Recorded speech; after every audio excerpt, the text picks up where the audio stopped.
Good morning. I'll bet you were surprised to see this in your feed this morning, figuring that I had done the decent thing and gone away. But I couldn't. I didn't. It's been a long 6 months. I don't know how long it's been since I've posted an audio version of my writing. It's probably been 3 or 4 months, but it seems longer. It feels longer. Hopefully, it won't be longer this time. Just quick up to speed. I gave up one of my part time jobs so that I could spend more time writing things I wanted to write. Writing so much garbage or editing so much garbage was really starting to kill me. And I had to get away from it. So that is over. I am hopefully back to regular posting of all the things. Please check the show notes where you can find links to my Instagram page where I try to post a little video every day, or to my YouTube page where I also post the same video every day, most days, many days. Got a lot of projects coming up. I will tell you about that in the postscript. This audio is the same as a reading of the newsletter, but I'm going to try to make this podcast a little different week to week. I've got a couple of different ideas that I'm going to throw at you. I would love your feedback. You can reach me at by Tony Russo on Instagram. You can email me by bytonyrusso at gmail.com. And you can comment in the show notes. Anything that you want to do to get in touch with me, I am paying as close attention as is possible, and I will get back to you and I'll hopefully give you a regular response. So anyway, stay tuned till after in the postscript, and I've got a couple of things that I wanted to talk to you about there. But from now, this one is about kind of my return to nature, return to fungus. Let's get into it. The silver maple in front of my home might be 100 years old. It may be older. I've been here for 30 years, and it was already knocking on 3 feet in diameter when I moved in. There's another silver maple around the corner that must have a diameter of 6 or 7 feet, as if multiple trees grew together for so long that you can't even tell that they were once separate trees. Using a little imagination, and if you look hard enough, you can detect the fusion. Mostly, though, it's just an enormous and impressive tree.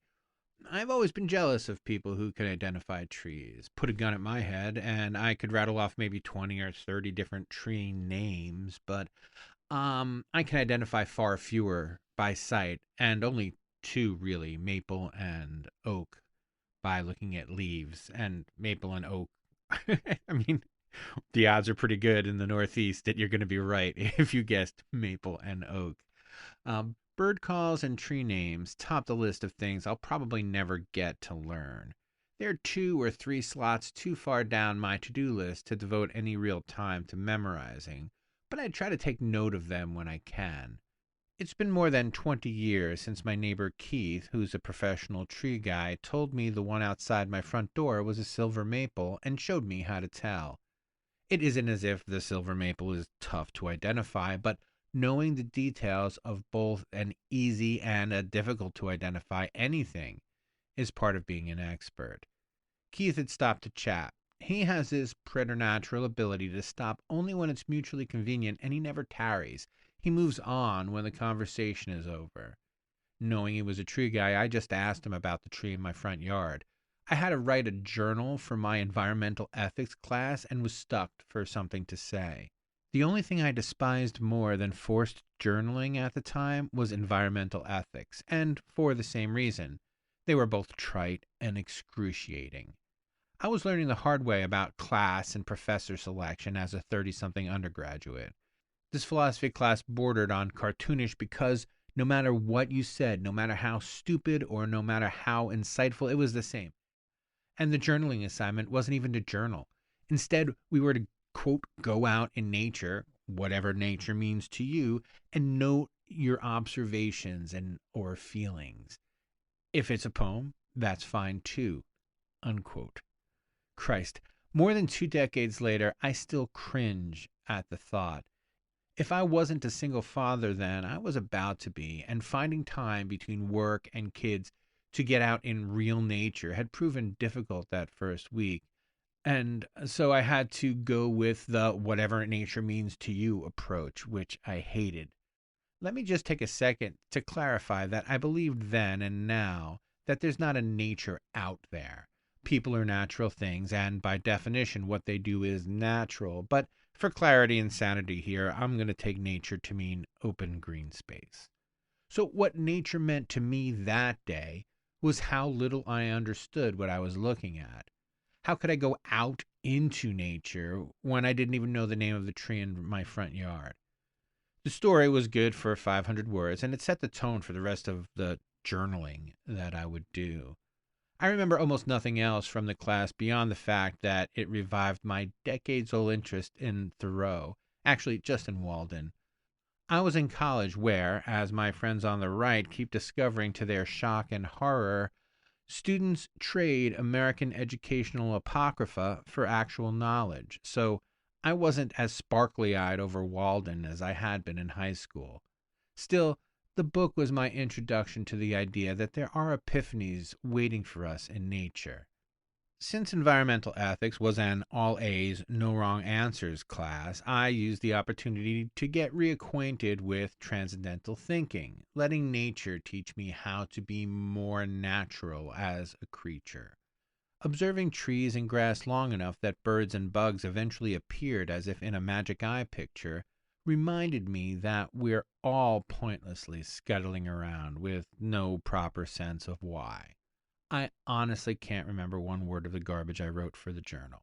But for all the shit I talk about the class and that professor, I habitually still look until I see when I'm out in nature, which for me has mostly been relegated to my fish pond and the back park where I walk the dog. My home abuts a baseball field complex with swing sets. We call it the back park to differentiate it from the park diagonally across the street. I live in a park-heavy section of town. During the spring and fall, the grass between the girls' softball field and the boys' baseball field is fairly covered with tiny spider webs, 3 or 4 inch in diameter puffs that capture the dew. In fact, the dew can really make them pop against the green background, conveying an ersatz permanence. By afternoon, they're gone, but they're back every morning. I claim to be from the youngest generation that forgets there's an internet. I'm notorious for supposing why things are until they stop making sense. Then I remember that there's probably an answer online. Of course, the problem with learning from nature is once you decide there's a lesson in something, you're bound to find it. From the first time I saw those tiny spider webs on the ground, I waxed poetical about the spider's toil. How he spent all night on the web that was destined to be ruined by noon, only to start again the next evening, carefully weaving in the hope of not going hungry, desperate in its hope to capture a meal before the sun and wind destroyed his night's labors. But there were hundreds of little parachutes on the grass, maybe 1,000, and never a spider to be seen. One recent morning, for the first time in my memory, I noticed them on the men's softball left field fence. The webs looked beautiful in the post-dawn light, shimmering with dew, and finally I looked up which spiders make webs on the grass. The difference between asking my neighbor, the tree expert, about trees and asking the internet, the everything expert, about spider webs is all the stupid questions the neighbors already answered informed his response. He knows the difference between a question that is, as folks in science say, not even wrong, and a legitimate one. Plus, he can discern what information you are really looking for if your question is too dumb to countenance. The internet doesn't. The internet gives equal weight to every question and answer. Plus, the more dumb questions that have been asked, the more important dumb answers must seem to it. So it was really dumb luck that I hit on the right level of dumb question to get a meaningful answer, and it took me longer than it should have. There's a spiderwebby organism that only lasts as long as the morning dew called dollar spot fungus, and according to the first 2 pages of Google Images, it either looks a lot like a spiderweb or only barely like a spiderweb. Still, the context clues tell me that the webs that had so captured my imagination on the grass for all those years out in the field were actually fungus. Confusing a naturally occurring fungus with a meticulously constructed tiny spider web diminishes my self satisfied insight about scuttling on only one small point. From the outside, it's hard to tell a Sisyphusian labor from a natural chemical imbalance. The best we can do is scuttle around the meticulously constructed tiny spider web that holds our own reality together and pretend we're doing it for a reason. Keep the faith. Postscript. This one is going to be different from whatever the postscript is in the newsletter version as opposed to the audio version because I haven't put that together yet and I'm recording now. It's as simple as that.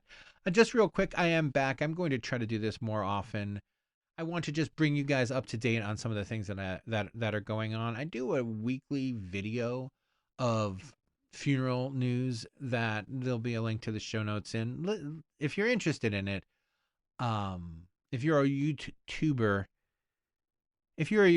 then consider subscribing to it, and also to subscribe if you're a podcast listener, consider subscribing to the Funeral Service Insider podcast. I talk to people about the death care industry every week, every other week, honestly, and it's really interesting. You don't have to know about being a funeral director, or you don't have to want to know about being a funeral director to get a kick out of it.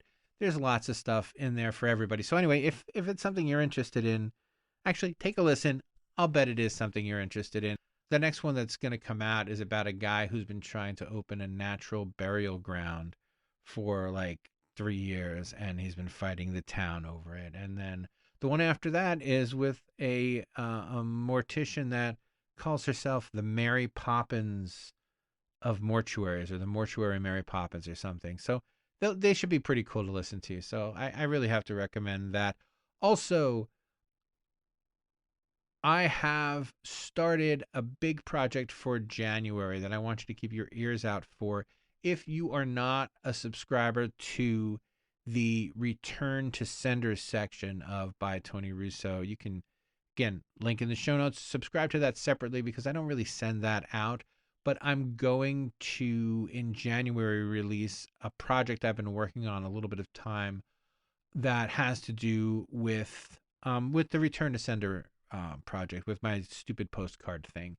I interviewed someone who knows all about a series of postcards that I found, and I did this a while ago, and it took me a while to put it together. But now I'm stitching it together. It should be done in the next couple of weeks, but I'm gonna start a new project in January, and the idea is that I'm going to have an editorial calendar, for lack of a better term. So the big projects that are going to come out, and they will be for some for paid subscribers, some for regular subscribers. But all next year, I'm going to have 2 or 3 big projects that are going to run for subscribers only. The first one will be a true crime that I think will start in February. I'm already kind of gathering everything together to start producing that. My war book is just about done. Thank goodness. It's been a struggle. I've had this awful crisis of confidence where I feel like I can't say anything worth reading. It's been tough. I think this week's essay kind of proves that I'm still kind of struggling to get back, but I put it out and it's not awful, and the next one will be better, and the stuff that I've got coming up is good. And that's the thing that I'm most interested in. So that will do it for this week, and there won't be one next week, but there will be more of these more often. Oh, sorry. Last but not least, I'm reading a book called Opus, and if you thought I was anti-Catholic last week, wait till I finish this book. It is an expose on the Catholic cult Opus Dei, and it reads like a spy novel. It is absolutely gripping, and I'm just through the introduction. So keep your eye out for this book once it comes out. I'm going to do a review, but that will do it for this time. Thank you so much for your time and attention. Thanks for staying with me. through all of my kookiness, and I think 25 is going to be a really interesting time for some of the stuff I have coming out. So keep your eyes out. But again, stay with me week to week when I'm doing my funeral stuff because it's fun and it's really interesting.